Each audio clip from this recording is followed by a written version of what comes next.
Robert, the next game is on the second floor. The second floor? That's a bit far. Well, that's where it is. You left a weapon for me? Yes, I left an M9 under your pillow. An M9? That's a tranquilizer. Yeah? And? You expect to kill somebody on this mission? Guess not. Exactly. Now get out there. No time to waste.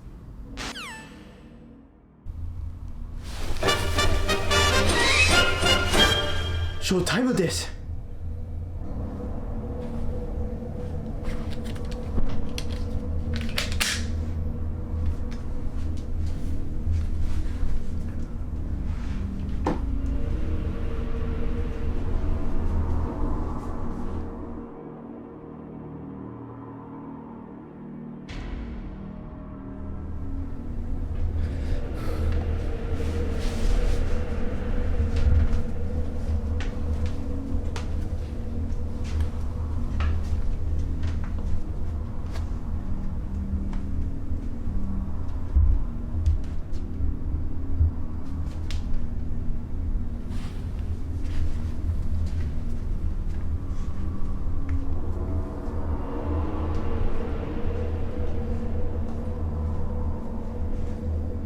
Freeze!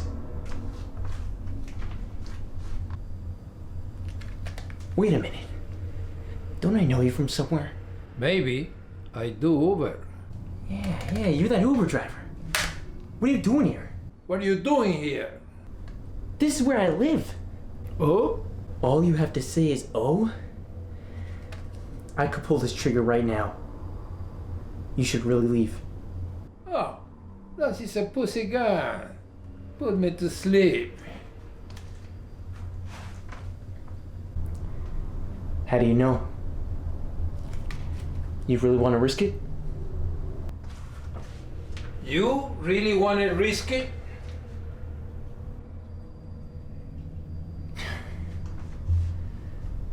Look, I have a mission to complete. I know, I let you leave since you helped me with Uber. You never tip, but I let you slide. Thank you. Now go. I saw nothing.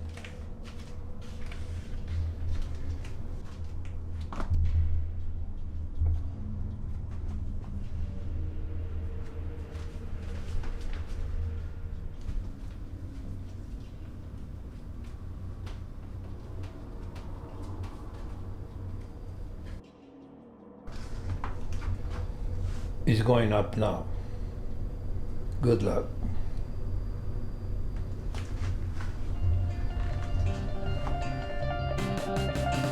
On back of the backlog, been gone for way too long. On back of the backlog, got so many games to play, dog. On back of the backlog, Donkey Kong expands my dog. On back of the backlog, me and Carlo been fucking since dawn. On back of the backlog. Did you know, yeah, Carlo wears thongs? On back of the backlog. I really fucking hate this song. Yeah.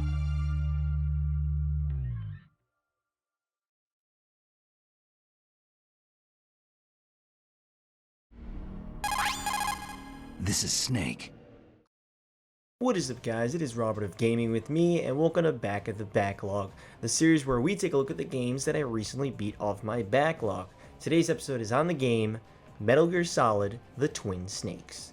My history with the Metal Gear franchise starts with Super Smash Bros. Snake was a character in Super Smash Bros. Brawl, and I played as him all the damn time. I just really enjoyed his moveset, and I also thought it was hilarious how nicely sculpted his ass was. I loved his cutscenes and the Subspace Emissary, but it would be 6 years after Smash that 15-year-old Robert would play Metal Gear Solid Ground Zeroes from a rental on GameFly. Ground Zeroes was essentially a demo for the game Metal Gear Solid 5, a game that I didn't even play. I, however, did want to get into the series, and here we are 7 years later, and I played one. Right now, I actually own Metal Gear Solid 1 for the PS1. I own Metal Gear Solid 3 Snake Eater for the PlayStation 2, and then I also own the Metal Gear Solid HD Collection, which includes Metal Gear Solid 2 Sons of Liberty, Metal Gear Solid 3 Snake Eater again, and then Metal Gear Solid Peace Walker. All games that will actually be episodes of the backlog one day. Metal Gear Solid The Twin Snakes was released on March 9, 2004 in the US. It was developed by Silicon Knights and Konami Computer Entertainment Japan and published by Konami. This game is actually a remake of the PS1 original, and you may be thinking, why am I playing this game over the original? Especially because it's quite controversial in terms of the handling of cutscenes and the new gameplay elements. Well, for those reasons more actually. I find it super interesting that there's a Metal Gear Solid remake exclusively still on the GameCube as of 2021. And this version of the game just doesn't get talked about nearly as much, which is understandable given the fact that the PS1 original sold over 7 million copies. Meanwhile, unfortunately, the Twin Snakes on GameCube sold less than 400,000 apparently. The GameCube's install base was much lower than the PS1's, still 400,000 seems very low to me. It is what it is though. Does this game actually deserve a bad rep? I put in quotation marks because the game actually did great critically. It's really just a vocal minority nowadays, which I'll talk about later for sure. Let's talk about the game though. Let's talk about the story first. Solid Snake is sent to Shadow Moses Island, where a group of terrorists called Foxhound and its leader Liquid Snake have captured the nuclear weapons disposal facility. The members of Foxhound threaten to launch a nuclear weapon if they do not receive the remains of Big Boss in the next 24 hours. Snake is tasked to save the 2 hostages on the island and of course stop them from launching a nuclear weapon. Now you may be asking, who is Big Boss? Well, I don't have quite an answer for you considering that Big Boss is playable in games such as Metal Gear Solid 5. Yes, he's playable in the 5th one, but dead in the 1st one. These timelines sound confusing. I didn't look up too much about Big Boss as it's spoilers for the future games I have yet to play, and so I'm playing it like I'm in 2004 or even 1998 when the original PS1 version was released, which was 23 years ago. I just had to say that, the number, it's getting pretty high. Right off the bat, visually this game looks pretty good. All the character models are pretty solid and the environments capture this nuclear-based atmosphere perfectly. The way this game plays is you control Snake in an overhead view, sneak in past guards and cameras to progress through areas with several weapons in your arsenal. Although you have to get those weapons first. The very beginning of the game gave me a lot of trouble. Hell, this entire game I wasn't very good at. I mean, this very first section of the game is essentially teaching you how to stealth around. I'm pretty good at stealth games. I thought I was. Stealth games like The Last of Us, Ghost of Tsushima, Assassin's Creed Valhalla, Watch Dogs Legion, essentially the latest games that use a good amount of stealth, I was pretty good at. The AI in Twin Snakes is really damn good and honestly puts the AI in the games I just mentioned kinda to shame. And I'm not joking when I say that. Some of the most impressive AI in stealth to me would be a game like Alien Isolation, aggressive but fair and unpredictable. That's how Metal Gear Solid The Twin Snakes AI was to me. They were aggressive and they amazed me. There's one section early on outside in the snow. I passed by this guard thinking nothing of it, but the guard legit started following my footsteps in the snow. That blew my mind. So many games don't do that attention to detail nowadays. So to think that 20 years ago Metal Gear Solid was doing that like it's nothing. Regardless, like I was saying earlier, I was no expert at this game. One thing I've heard constantly about this version of the game is how much easier the game is. That there's no more challenge added to the first person mode. New to Twin Snakes is the ability to aim down sights in first person, giving you a better look of the world, a closer, more accurate view. Even with this supposedly game-breaking mechanic, that in no way makes it a simple game for someone who's never even played the game. That odd complaint is for people who already memorized the entire game from beginning to end. Like, wow, you play the game 10 times and memorize where every guard is, so when a new quality of life mechanic is introduced to make the game more accessible and gives you a new option on how to approach a situation, it makes it easier for you? Who would have thought? But having it as a negative to the game? What? Just don't use it. You don't have to go into first person. It's an optional way to play. I had a lot of fun taking on this world from a different perspective. Even then, it definitely didn't make it easier for me. The aiming is with the left stick and that took some getting used to. Not only that, but if you get shot in first person, your aim gets all fucked up and you have to quickly readjust your aim before you get shot again, especially with a sniper rifle. In terms of weapons, the main ones you'll be using are the M9 and the SOCOM. The M9 is a tranquilizer with a suppressor, perfect for not causing too much trouble, while the SOCOM is just a perfect pistol, but there's no suppressor. At least I thought. Apparently you can find a suppressor for the SOCOM, but I had no clue. It's me, I never found it. Not only that, but I never choked someone out in this game. Yeah, apparently you could do that, but it never felt like it worked for me. I'd always end up doing something else rather than choking someone. Those two things definitely could have helped me out. It's the best feeling to just grab someone by the neck and just rip their damn spines out. You could rip out spines in this game? In Twin Snakes, no, but definitely in Mortal Kombat. Oh, well, we're not talking about Mortal Kombat. I just thought you'd like to hear that. I totally thought they were gonna replace Finn's spine to a robotic one in The Last Jedi. You know, the backburster scene in Alien Covenant is probably the coolest spine thing in a movie. What are you guys on about? We're not talking about our favorite spines in entertainment or some shit. Anyway, one thing that is iconic to this game are the Codec Calls. There'll be times where a certain character may call Snake, and you actually answer and listen in on these interesting conversations between a variety of characters. Not only that, but you can call different characters and you may just have a conversation on the situation that is currently going on. It's really impressive the amount of dialogue you can miss by not calling up different characters. It's why I consistently made sure to call others up to hear the unique conversations. And that's all due to the great writing and voice acting for all of these characters. Genuinely, everyone feels unique and surprisingly memorable. This whole roster of characters are genuine individuals. Snake, Meryl, Colonel, Revolver Ocelot, Otacon, Sniper Wolf, Psycho Mantis. I mean, god damn! I could keep going on. These are some of the most diverse personalities I've seen in a game in a long time. From the Codec Calls to the cutscenes, it's great seeing these characters interact. Yes, the cutscenes. Let's talk about the cutscenes. The cutscenes are literally the biggest complaints I've heard from people. Unlike the original Metal Gear Solid, Twin Snakes was not directed by the franchise's creator Hideo Kojima. Instead, Kojima was working on Metal Gear Solid 3. That doesn't mean he wasn't close on the project. He and Shigeru Miyamoto would oversee the project. That meant the cutscenes were directed by Kojima's good filmmaker friend Ryuhei Kitamura. At first, they were sticking true to the vision of the original PS1's cutscenes, but Kojima wanted Kitamura to put his action style into the scenes. And by that I mean some pretty over-the-top action scenes. After checking out his movie Versus, in which the Yakuza takes on zombies with flips and slides, all that is very much in Twin Snakes. To me, I'll be honest, I had fun. Although it's not only the action scenes, which admittedly it's not like there's a million of them. People act like that's most of the scenes when it's not. You can tell this was directed by a filmmaker though. Some pretty artsy shots at times that I definitely thought were creative. In a game where there's a guy who reads your memory card and moves the controller with his mind, or one man versus a tank or helicopter, or the fact that invisibility cloaks are in this world, or even the murderous ninja.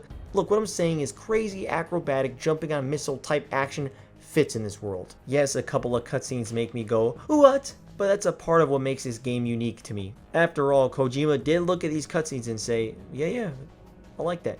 A large chunk of this game are a bunch of boss fights. These are some of the most memorable boss fights I've played in quite some time.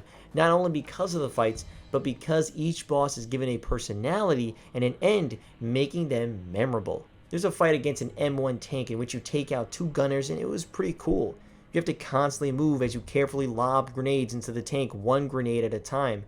You could shoot at the gunners, but I kept getting shot every time I stood still. There's also the fight with the ninja with an opening cutscene that shows how absolutely murderous he is. The fight is cool, although it can be bullshit at times, as it doesn't even look like he hits me, but it would count as a hit. When the ninja is defeated, he is revealed to be Gray Fox, which comes to a shock to Snake as he crippled him in Zanzibar Land. Zanzibar Land was the location of 1990's Metal Gear 2 Solid Snake. There's a decent amount of story that is discussed from that game, like the events of Zanzibar Land. The next boss battle absolutely blew my mind. That is Psycho Mantis. This guy can read minds with his psychokinetic powers, and by that he reads out some games from your memory card you've been playing. That absolutely blew me away because it just came out of nowhere. Not only that, but he tells you to put down your controller and moves your controller by vibrating it to move. And the actual fight has things like him saying, blackout, which he then proceeds to turn the screen off. And the absolute best thing is that he reads your every move. The only way to take him on is by switching your controller to a different port, where he then can't read your every movement. Yes, you physically switch the controller to a different port. That's fucking awesome. That's innovative as shit.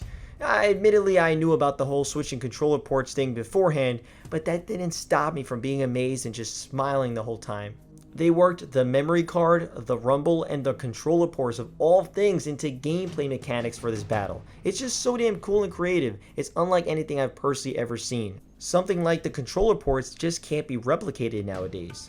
When Psycho Mantis is defeated, there's an incredible cutscene that honestly makes you feel bad for him in a very demented sort of way.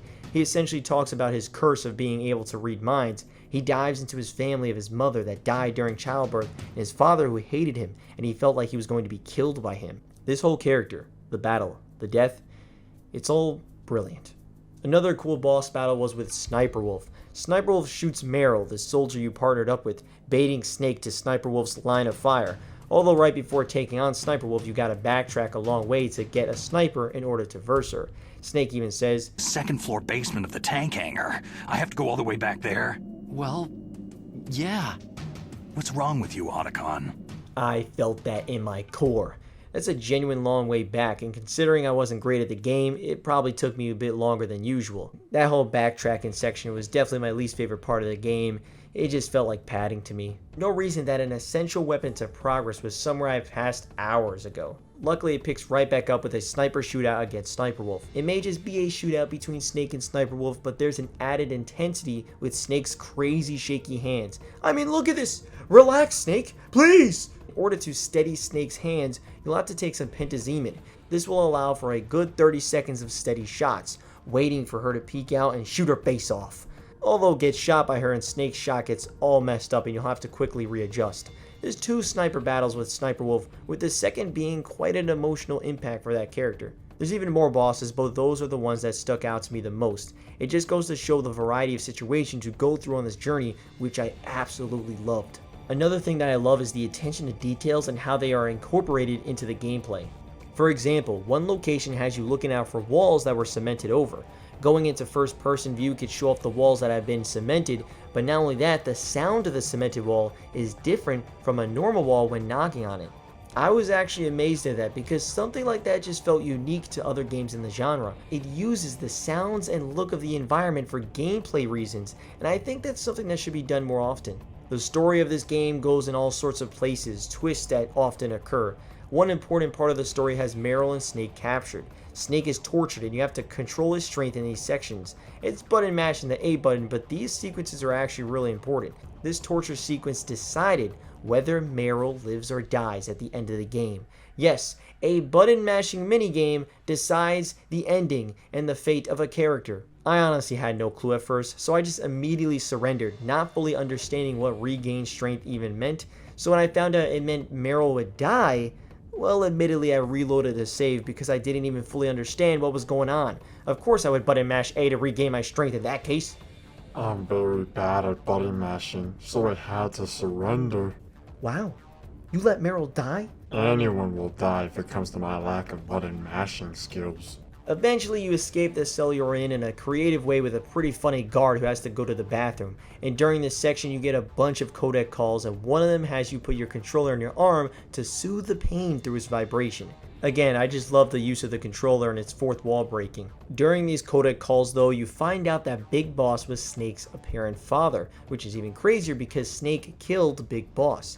It's a pretty long but interesting conversation that made me love those Codec Calls even more. This game was also the first game that I had to play with 2 discs to swap with. I was super curious as to how that works, and honestly still don't know how, because literally at one point the game stops to say open the disc tray and put in disc 2, and then boom, magically it continues. I know saying magically sounds stupid, but honestly seeing it for the first time is pretty cool. Another thing I experienced in this game that I haven't before is that someone like Meryl's codec frequency to call her isn't in the game. When rescuing the Arms Tech president Kenneth Baker, he tells Snake to check the back of the box. I thought I'd eventually find this box he was talking about until I eventually looked it up and found out that he meant the actual box of the game. Look at the back of the box and boom, there's Meryl's codec frequency. I feel bad for the people that lost the box back then or didn't have internet. One funny moment in this scene though is the setup. Kenneth Baker tells him about Meryl and that he knows the frequency number. When he's about to say it, he ends up saying this. Oh, sorry. I forgot. Damn!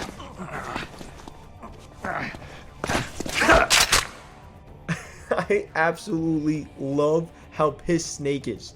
In the original, he just goes, "Damn!" Sorry, I forgot. Damn! But honestly, I don't blame Snake for being so pissed. Dude has been going through hell. He's running out of time and this bastard forgot one of the things he could actually help Snake with. It's hilarious just seeing that frustration, and I just love it. I think it's so good. In terms of negatives, I can only really think of a couple. Really, the only frustration I have with this game besides the one backtracking section is the fact that enemies respawn. Personally, I feel this is a game where enemies shouldn't respawn because it takes away from the need or want to even take anyone out knowing they'll be back in the position eventually. I suppose taking everyone out isn't the point of the game, but even if you have to take some out, it still feels a bit pointless knowing they'd be back when I come back around. Other than that though, I thought this game was fantastic, including its ending, which I'm about to talk about just to let you know.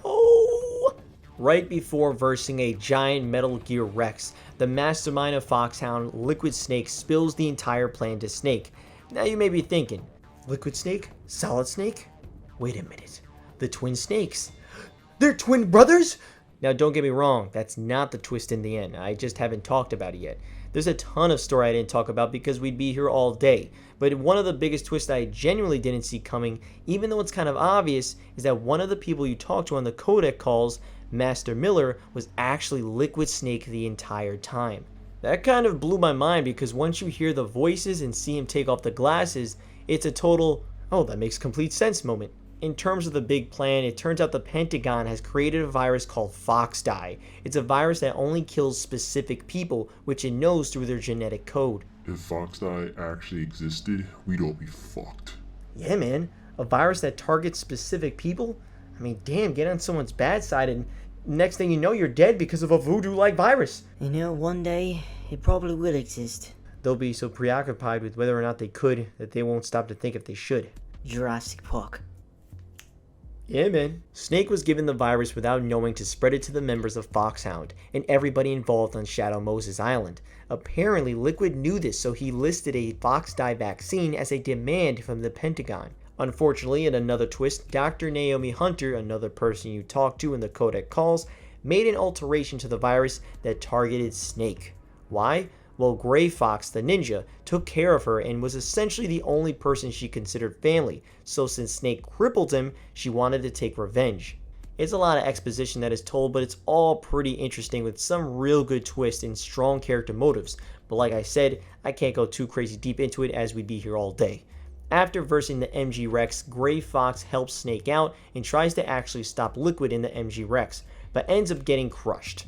Finally, after exploding the MG Rex, Liquid Snake and Solid Snake have a long but interesting discussion on Big Boss and how they were created through his genes to create the most powerful soldier possible. So yeah, Liquid Snake and Solid Snake were created, not born as twins naturally. And with the remains of Big Boss, Liquid can continue the Genome Army, an army merged with partial DNA from Big Boss.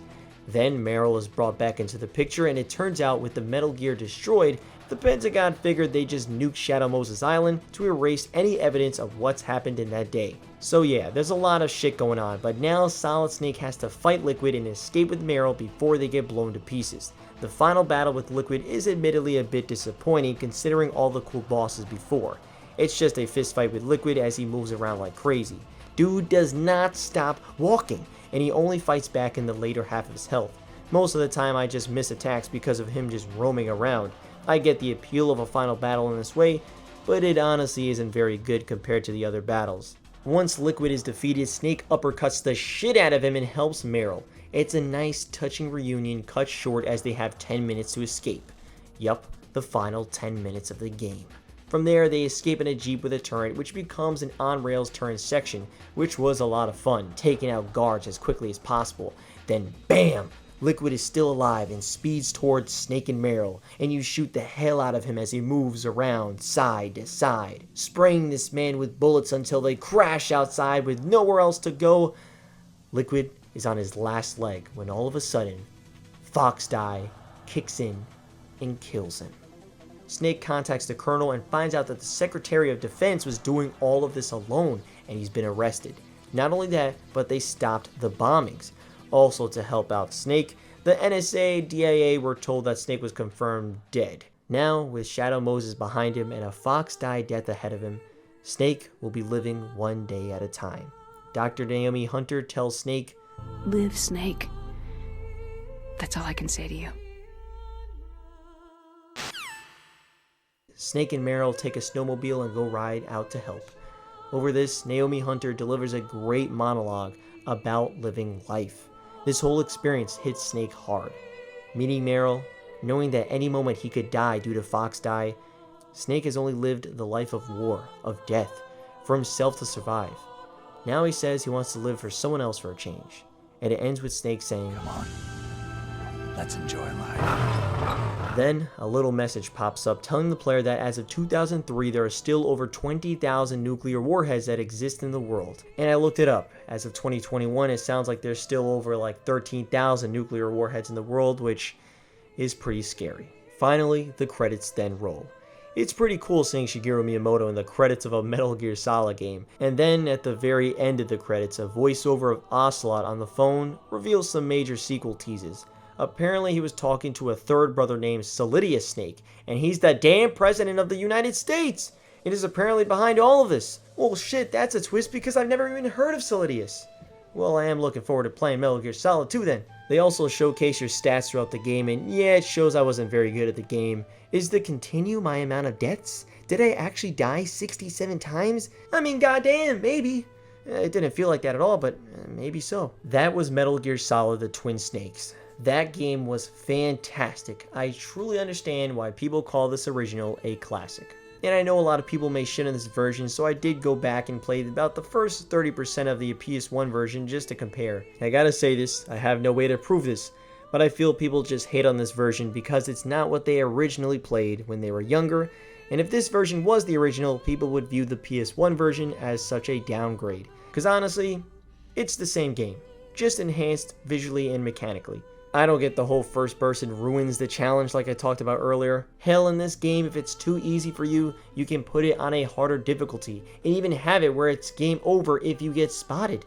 How come no one brings that up? Even the most seasoned player would find some challenge in that. Funny enough, I actually got through the beginning parts on my first try on the PS1 version. I'm not saying it's easier, I'm just saying what makes sense. Things will be easier when you know what to do. Also, I noticed that they don't follow my snow footprints in the PS1 version. I'm not sure if it was just a new and improved AI in the Twin Snakes or if I was just lucky. Even the cutscenes, fine, you don't like the action flips and shit, but even in the normal dialogue cutscenes, cinematography wise, it's shot better. You can tell this was directed by a film director, someone who knows more interesting shot selections, because that's exactly what he did. And from what I've heard, the Metal Gear series gets more and more over the top, so clearly Kojima liked it. I'm curious when I check out the later games, I don't know about that yet. I can understand people preferring the PS1 soundtrack over the Twin Snakes. I can even understand people preferring the voice acting over the Twin Snakes. I could totally get that, that's just something you prefer, I understand that. To me, the PS1 original is clearly an amazing game that just the Twin Snakes kept and built upon. I mean, think about it. Of course people are going to say, ooh, the PS1 version, because it sold over 7 million copies. 95% of those people didn't own a GameCube or the Twin Snakes. It is what it is. What this game is awesome. PS1 version or GameCube, it doesn't matter. This game is fantastic. Both are the same game, and it's a fantastic experience that I highly recommend checking out either way. This game is an example of perfectly combining innovative gameplay and a well-written story with fantastic dialogue.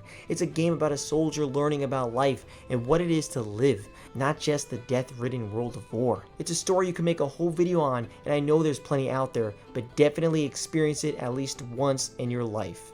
Overall, I'm going to give Metal Gear Solid: The Twin Snakes a I appreciate Snake's ass in Super Smash Bros. Brawl even more now out of 10. What a fantastic experience. I definitely want to replay it one day so I could, put someone in a chokehold next time. That would be great. I am very much looking forward to playing Metal Gear Solid 2: Sons of Liberty.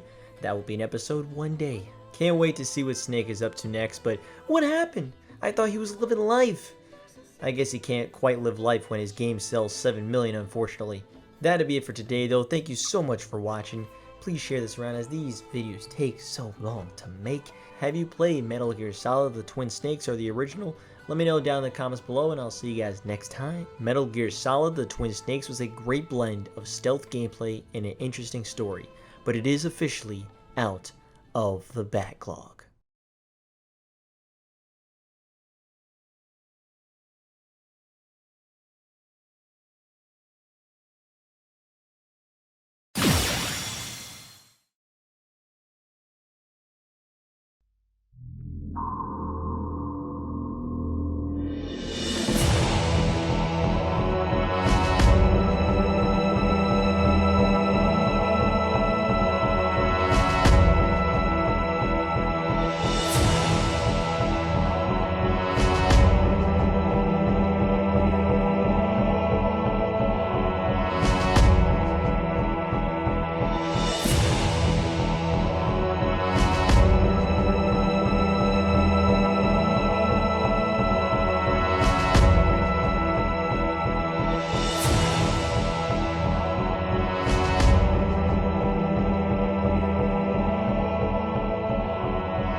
I guess you don't know what the word freeze means.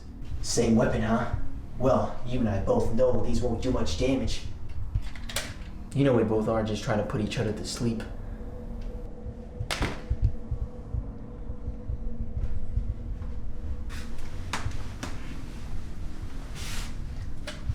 Ah. So you've chosen death. I was gonna say something, but that was pretty badass. I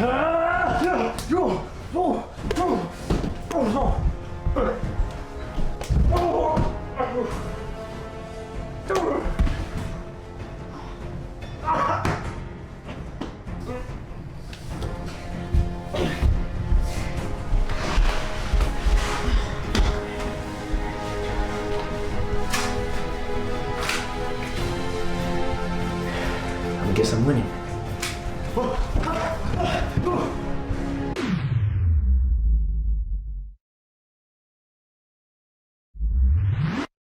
What do you want? This is my house! Who are you? I'm here to stop you. What?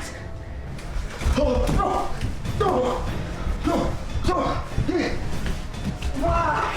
Shit!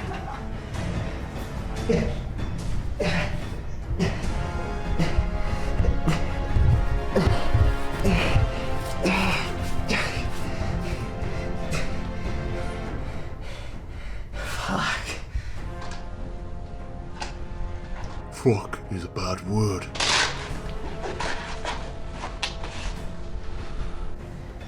I don't think the language really matters right now.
as well, just in case.